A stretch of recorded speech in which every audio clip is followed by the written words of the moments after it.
Hey, what is up, guys? So we have so many cards to go over today. Like, yesterday they dropped one card. I'm like, cool. I'll wait a moment, see if we get anything else, and then I'll make that video. No, we got like 12 cards to go through today. Dan dropped the water deck on Twitter. So all these pictures are gonna be very blurry because Twitter compression's god awful. But we got, I think, most of the abilities down. So we're gonna jump into it, starting with our first deity card. So we got Zeus. So it's a divine rune for one, and when he's enchanted, you can enchant an additional 2 lightning to him.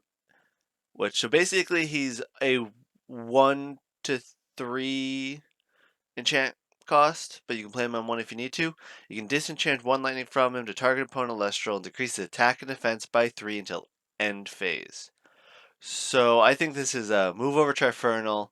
I got Zeus now. Now Trifernal will actually force a destruction on an Elestral, which if an Elestral hits 0 defense, it's not immediately destroyed.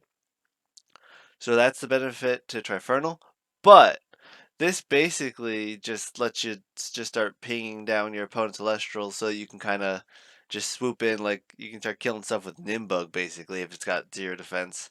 That's pretty good. I think the fact that this card's flexible as either a 1 play early or you can play it as 3 to kind of get it set up for more later, or you can just start throwing some more spirits onto it like some Nexus effects or something. Seems pretty strong. I'm assuming all the gods are going to have similar effects where it's kind of 1 to 3 and they do something for disenchanting costs. It seems like a really strong card. I think it's going to be pretty stapley in a lot of kind of control matchups. Maybe even aggro just to for cheap reduce your opponent's Elestrals. I don't know, but it seems pretty fun. It's nice to see the last rune type that we were missing, and I think that these deity cards or divine cards are going to be very strong, especially since we haven't seen many cards that destroy them specifically yet. We've seen some bounce effects, stuff like that, but then you just replay it, and if you have to, you just re-enchant it with a bunch of spirits real quick. I think it's pretty strong. But let's go jump into all the other cards, and there's a lot of them. So, I apologize for the blurry pictures. I had to pull them off the Twitter video. It's not the greatest, but about 10 of them I think I have the exact wording down, and then there's 2 that are just way too blurry, couldn't read. So, Foamy is a 1 enchant cost, 2/3. When it's destroyed in battle, you can special enchant 1 spirit water celestial from your deck to the field in defense position. So Foamy will die, and then you can just go grab another Foamy, and then you can grab another Foamy, and you can just rip all the Foamies out of your deck. So basically, Foamy just replaces itself, so you can kind of always get a Foamy or something on the board to have a board state when your turn starts, which is super useful. I mean, it's useful. It's not some broken card or whatever, but I think it's useful. I mean, we can't really say every card's broken. I think it's a staple card where you just kind of use it to keep a board state going. And then if you're on Foamy, you might want to run Caprigal because Caprigal has 2 enchant costs 8/5. When it destroys an opponent's Celestial, you can special enchant a Foamy from your underworld in attack position. So Caprigal basically says, okay, Foamy's gone. Let me go bring him back. And then Foamy's going to go bye-bye. And then bring another Foamy back. And you can kind of just keep this value engine churning through and going and getting more and more Foamies and just kind of keep Foamy in play, basically. And then when you run out of Foamy, just go grab like something like a Smoltuga or some other 1 enchant water quickly just so you have something on the board. Though Smoltuga may be not the best thing to get out with Foamy because Smoltuga wants to be normal enchanted. So Smoltuga, I believe it was a 1/5. Sorry, the photos doesn't have the attack on it. But when it's normal enchanted, so you can't special enchant it with the Foamy ability. But when it's normal enchanted, you can search your deck for a 1 spirit fire celestial and add it to your hand. So we see this is all from the water deck. There's a little bit of fire mixed in, a couple of wind mixed in with Peliquarius we'll get to in a second. So it's just a way to search out some of the more niche color things in your deck, i.e. the fire and the wind with Peliquarius. Or Peliquarius gets water. But Smoltuga looks like the pre-form of a card we'll get to in our next slide. But I think Smoltuga is just, he you play him and you get a card from your deck, so he's replacing himself. It's not a bad card. I don't think we've seen any like just unplayable cards yet, which I think is good. That's good for the game. Peliquarius. So Peliquarius is normal enchanted. You can search your deck for a one spirit water Elestral and add it to your hand. So basically, like you play Peliquarius, you can search for Foamy, and then Foamy can get more Foamies, and then Capricorn will get your Foamies back. Like that's just a value cycle. Like water really seems to like this value cycle right now. It's just getting small things, replacing them, getting them back. That seems like a lot of fun in this deck. So it seems like this water deck's not going to really run out of steam very easily. And then we have Kraken. Kraken's a very interesting, unique Elestral from what we've seen so far. So when you normal enchant it, you can target an opponent's Elestral, and as long as this enchanted Kraken's in play, that Elestral can attack. So if your opponent's got like a big, just like Stratamoth in play. You play Kraken for one and say your Stratamoth can't attack until you deal with that Kraken, which I think is hilarious. Like Kraken's a tiny, weak little thing, and he just goes, "Hey, giant boss monster, can you not for a little bit? Okay, thanks." Like that's pretty good. It's a nice little tech card. It forces your opponent to deal with the card before they can do something. Now, on the downside, if they can deal with Kraken with some smaller Celestial, because Kraken's weak, it's a 2/2, then they still hit you with their Stratomoth on the same turn. It's not doing too much, but I think it's just like forcing your opponent to deal with Kraken, and maybe you have ways to protect Kraken. That's fun. So I don't think Kraken's super strong. I just think he's fun. Like I think the theme of it is the little squid guy. And he just goes, "No, can you not for a turn? That'd be great." I like that. It's cute, but I don't think he's super strong. I just think it's got a pretty nice effect that just forces your opponent to slow down a little bit. Maybe it soaks up one attack from something that you don't want to hit something else. I like him. And maybe you get two down and your opponent can't do anything with his two big boss monsters in play. So he's fun. He just doesn't do a ton, but he's fun. And then we got Warmite. So Warmite's 3/1 for 1. You can target an opponent's Celestial and decrease attack by 4 until end phase. That's alright. I mean, it's a nice little combat trick. Keep your opponent's things weaker so you can actually swing into them. It's not bad. Like, it's not bad, it's not good. I mean, 4 is a lot. It will allow some of the 1 enchant cost to trade with the 2 enchant cost. Like, Arrowmare would be able to probably trade with Capricorn then. You know, Necrof would basically, with Warmite Necrof in play, you could basically have your Necrof, which is a 5/1, basically destroy any other up to 2 drop. I don't think we've seen any 2 costs that are 9. That's pretty solid. I think Warmite would be great as like a tech card and aggro deck, just to keep your opponent down a pip. But let's go on to the next 4 cards, which I think are the real fun ones. So Krakatuga, that is a first dual element type Elestral, and it's basically got an eruption on a stick. So you can expend a water and fire from well, expend. We don't really know what expending is yet, to be honest. To force your opponent to expend, can't really read the number. It's either 2 or 3 spirits. I want to say it's 3 because I think he's just using eruption on a stick on himself. So it's a 4/9, which is okay stats. He's definitely gonna be something that likes to stay in defense position.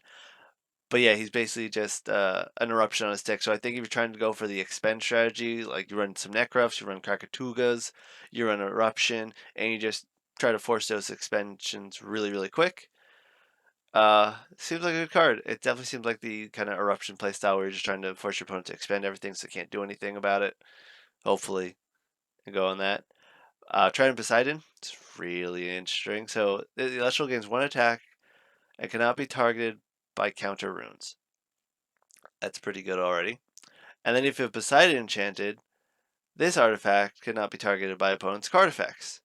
So I mentioned yesterday or 2 days ago about the Glisdale kind of build your own boss monster. If you're playing a water wind deck and you get a Glisdale in play and then you give it Trident and Poseidon and you have Poseidon in play, you just have even more layers of protection. Like Trident Poseidon's, prevents counter runes. Right now it's going to prevent your Gorgon's Gaze, which I don't think is a great card. Everyone keeps ripping on me for that. But prevents counter runes from targeting a specific Celestial you have. And if you have Poseidon in play, which is probably going to be a 1-drop similar to Zeus, then you can't touch Trident of Poseidon. So you just add these layers of effects. So if you have this, Glisdale in play, give it Trident of Poseidon. If you can have more than one artifact on an Celestial at the same time, not sure if we can yet, but that'd be hilarious if we have both the Aeromare and Trident of Poseidon on the Glisdale, because now the Glisdale basically can't be hit by counter runes, can't be hit by Invoke, and you can't touch Trident of Poseidon. So you just have to slowly peel away these layers, which I think would be a really funny kind of semi-lock state to get into, as long as you can keep that Glisdale buffed up. But for anything, Trident of Poseidon seems pretty good. For 2, it might be a little slow, but against control matchups, you definitely want to have it. It's definitely not an aggro card in a mid-rangey strategy. You'd probably only take 1 or 2 and just use it as a tech card against control. But yeah, it seems like a good card. Now, Nectar of the Gods, it's not Jargreed or Potagreed. It's not that broken. It has a cost to it. We can't just cast it for free on turn 1 and then cast another 2 on turn 1 for free over and over again. But it's a 2 cost, draw 2 cards, invoke rune. It's going to be useful. Now we know there's a lot of searching and stuff involved. I think this card's going to be pretty solid in a mid-game situation where you just thinned your deck, you pulled out all the weaker stuff. You pulled all your Foamies out, you pulled out your Caprigals, and then you just want to draw some extra cards. It's draw 2 cards, so it replaces itself, so you're netting 1 card. It seems all right. I don't think this is going to be an insane, everyone's going to run Nectar of the Gods because they want to draw 2 cards, but it looks like an all right card. It's just drawing. I think it's probably similar to like Divination and Magic the Gathering, where it's Divination 3 mana draw 2. This is a 2 cost draw 2. Costs in this game seem a little bit more condensed than other games, so 2 to draw 2 seems like an okay rate compared to what we've seen everything else. I don't think it's a super strong rate. It's not a weak rate. It's like middle of the road draw 2. Seems solid. And then we got Atlantis. So all Elestrals in the field gain 1 attack and defense for each of their enchanting water. So this goes really nicely with Majesty, where if you're playing a multicolor deck, you just have Majesty in play, and now everything is giving everything, +1, +1, +2, +2, +3, for every spirit to play. If you can Nexus just a buttload of spirits onto something weak, that'd be hilarious because you can just make a huge pumped up, just stack all these spirits together, potentially, if that's possible. We really don't know all the Nexus rules yet. But Atlantis is our first actually Colosseum card that we've seen directly. So from what we know generally from what they've said is that all the Colosseums are generally pretty straightforward. So they're probably all going to have a very similar effect like this where it's just buffing based on how many enchanting of the same color they have. It seems solid. It definitely seems like a nice card to go with Majesty and other water cards where you're just getting a bunch of spirits into play and just keeping them there enchanting. I like it. Now, moving on to the last 2 cards, I can't really get a good picture of them to read them. Veritaqua is like something when it attacks an opponent's Celestial in defense position. I'm assuming it destroys it, negates the effect. I can't quite see. Maybe it just negates the effect. I mean, it's a 3/1, so it's not really going to be winning combat unless it does something special. So I think it's destroy an opponent's Celestial and negate its effect if it attacks a defense position. That seems pretty solid. Now, I'm pretty sure there's summoning sickness in the game, so it's not like you can just like plop it down and run it into something. But at 3/1, it's solid. I mean, for its effect, if its effect is destroy a defense position, celestial attacks. If it's not that effect, I honestly don't know what it says. Then that's the closest I can get to it. If it says something else, I can't. It's too hard to read. And then Cinder, I've got nothing. You can expend 1 fire to, I guess it's decrease something or expend something. I don't know. From the it looks like top of the deck, so maybe this is a mill card. I couldn't figure it out. It was so hard to read. So I just kind of put it in this last slide. I couldn't tell it. But yeah, those are all the new spoilers we got today. So actually let me go back to my last slide just so there's not a black screen. Production value, yeah. So I mean, it seems like some pretty good cards. It's basically the majority of the water deck that we're going to be getting in the pre-production stuff. It seems very tempo kind of oriented, where you're just kind of keeping things in play, and then as long as you can get to the point where you get like Majesty in, it's just bam, big giant beater. Got some eruption stuff in there, so maybe it's a little bit on the aggro tempo stuff. We don't know every card in this deck because Dan kind of said, I'm not going to show you the rest of them, but there's probably two or three more big card. Oh, there's probably Poseidon that we don't get to see in the deck, and then maybe Javlantis is in there, and some other boss monster. If there is another 3 cost, I don't know. But yeah, it seems like a very interesting kind of tempo aggro deck. When we actually get all the other decks, we can kind of compare them a bit better. But it's nice to see this early play. So I hope you guys enjoyed. I'm gonna go sign out for now and go argue in the comments with my statements because you guys seem to like to do that. But I don't mind. Apparently I'm the only person that thinks Gorgon's Gaze is not that great. Everyone's got differing opinions. I'd love to hear yours. And I'm gonna be cringe and say like and subscribe. I appreciate that stuff. And comment. Hit that bell. YouTube stuff. Woo! Alright, have a good one, guys. Peace.